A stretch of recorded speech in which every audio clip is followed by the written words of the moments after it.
রবিবারে স্পেশাল খাসির মাংসের ঝোল। রবিবারে প্রায় সব বাঙালি বাড়িতেই এরকম একটা লাল লাল খাসির মাংসের ঝোল কিন্তু হয়েই থাকে। আর এই বড় বড় ধামসা আলুর সাথে এই খাসির মাংসের ঝোল যে কি অতুলনীয় হয় তা তো সব বাঙালিই জানেন। আজকে বানিয়ে নেব সেই লাল লাল খাসির মাংসের ঝোল ধামসা আলু দিয়ে। হ্যাঁ, বানাতে তো সকলেই জানি। আমি বানাবো আমার পদ্ধতিতে, আমি ঠিক যেভাবে বানিয়ে থাকি। তবে আমি এই বানানোটা শিখেছি আমার মায়ের কাছ থেকে। মায়ের হাতের খাসির মাংসের ঝোল কিন্তু অসাধারণ হয়, তাই মায়ের কাছ থেকে এই রান্নাটা আমি শিখে নিয়েছি। খাসির মাংস খুব ভালো করে ধুয়ে নিয়েছি। এখানে মোটামুটি 1 কেজি মতো খাসির মাংস আছে।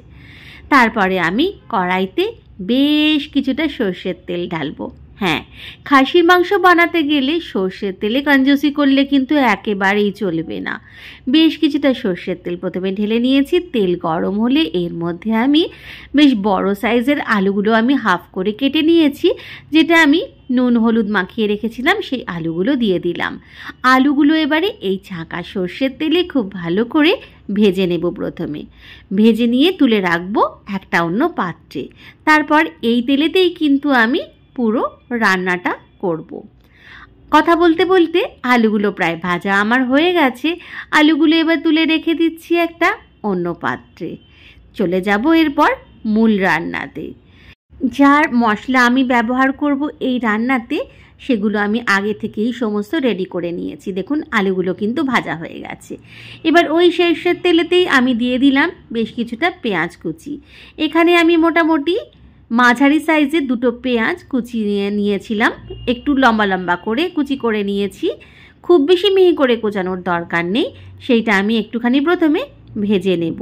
হ্যাঁ, ঝোলটা একদম পাতলা ট্যালট্যালে ঝোল করব না, একটু সেমি সলিড টাইপের ঝোলটা করব। তাই জন্যে কিন্তু প্রথমে আমি একটু কুচনো পেঁয়াজের ব্যবহার করলাম। এরপর কুচনো পেঁয়াজটা একটু ভেজে নেব 5-7 মিনিট। তারপর এর মধ্যে দিয়ে দিয়েছি পেঁয়াজ বাটা।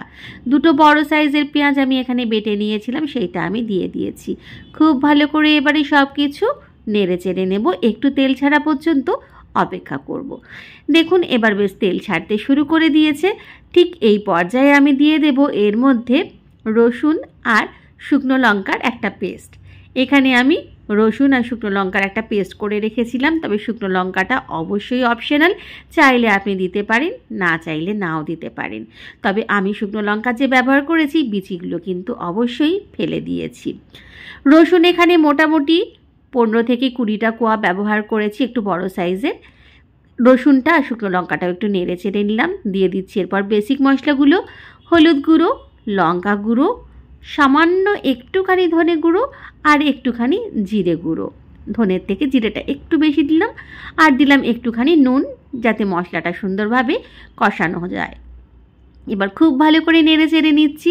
শুধু তো কষানোই কাজ, যত ধৈর্য ধরে এই কষতে পারবেন ততটাই ভালো হবে এই খাসির মাংসের ঝোলের স্বাদ। খুব ভালো করে মিডিয়াম টু হাই ফ্লেমে আমি নাড়াচাড়া করে নিচ্ছি, একটু কষে নিচ্ছি। গ্যাসের ফ্লেমটা কিন্তু একদম হাইতে কখনোই রাখবেন না। যখন তেল ছেড়ে বেরিয়ে এসেছে, তখন এর মধ্যে দিয়ে দিচ্ছি একদম শেষকালে আদা বাটা। আদা বাটা বেশ কিছুটা ব্যবহার করলাম। মা বারবার বলে দিয়েছে যে খাসির মাংসে কিন্তু আদা বাটার পরিমাণ একটু বেশি যায়। আমি এখানে 3 বড় চামচ আদা বাটার ব্যবহার করলাম। আদাটা একটু নেড়ে চেড়ে নেব, খুব বেশিক্ষণ নাড়াচাড়া করব না। আদাটা শেষকালে ব্যবহার করেছি কারণ খাসির মাংসে আদার গন্ধটা বেশ ভালো যায়। আর আদা কিন্তু খুব বেশিক্ষণ কষানোর দরকার পড়ে না। আদা আবার বেশিক্ষণ কষতে গেলে কিন্তু তেতো হয়ে যায়, তাই আদাটা শেষকালে ব্যবহার করেছি, রসুনটা আগে ব্যবহার করেছি। এইবারে আমি দিয়ে দিয়েছি এর মধ্যে, মানে আদাটা একটু নেড়ে চেড়ে নিয়ে 5-6 মিনিট একটু নেড়ে চেড়ে নিয়েই আমি এর মধ্যে দিয়ে দিয়েছি ধুয়ে রাখা খাসির মাংস। খুব ভালো করে মশলার সাথে মিশিয়ে নিচ্ছি, একটু নেড়ে চেড়ে নিচ্ছি। ধৈর্য ধরে এবারে মিডিয়াম টু হাই ফ্লেমে আমি কষতে থাকবো।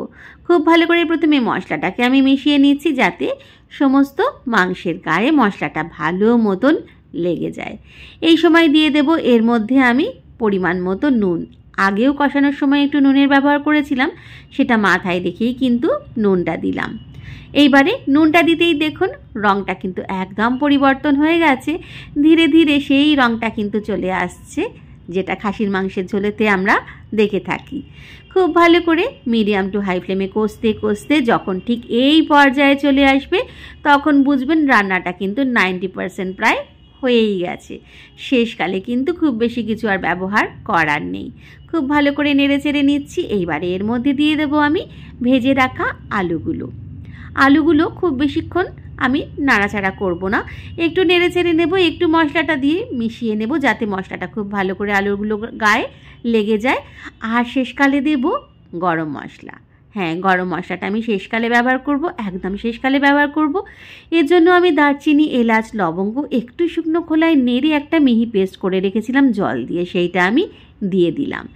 দারচিনি এখানে প্রায় 2.5 ইঞ্চি মতো আছে, এলাচ এখানে 4টে কি 5টা আছে, আর লবঙ্গ আছে 2টো। একটুখানি শুকনো খোলায় নেড়ে নিয়ে আমি মিক্সিং জারে নিয়ে একটু জলের সাথে এটা আমি পেস্ট করে নিয়েছি। গরম মশলাটা দিয়ে খুব ভালো করে এবারে শেষকালে নেড়ে চেড়ে নেব।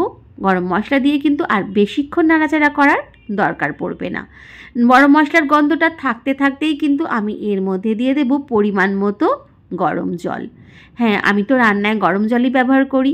অবশ্যই যারা ব্যবহার করেন না তারা গরম জল ব্যবহার করবেন, দেখবেন রান্নার প্রসেসিংটা অনেক তাড়াতাড়ি হয়, রান্নার রং খুব ভালো হয়, আর শেষকালে রান্নার স্বাদ তো অবশ্যই ভালো হয়। পরিমাণ মতো গরম জল আমি এখানে দিয়ে দিয়েছি, যতটা আমার মাংসটা সিদ্ধ করতে লাগবে। এইবারে গ্যাসের ফ্লেমটা খুব ভালো করে নেড়ে চেড়ে নিয়ে গ্যাসের ফ্লেমটা লোতে করে ঢাকা দিয়ে দিয়েছিলাম। ব্যাস, আর কিছুক্ষণ, আধ ঘন্টা মতো আমার লেগেছে করতে এটা। খাসির মাংস একটু তো সময় লাগবেই। রান্নাটা একদম রেডি হয়ে গেছে।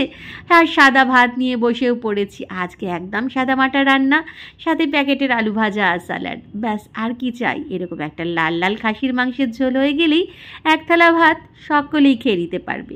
ভালো লাগলে অবশ্যই এই পদ্ধতিতে একবার অন্তত বানিয়ে দেখবে।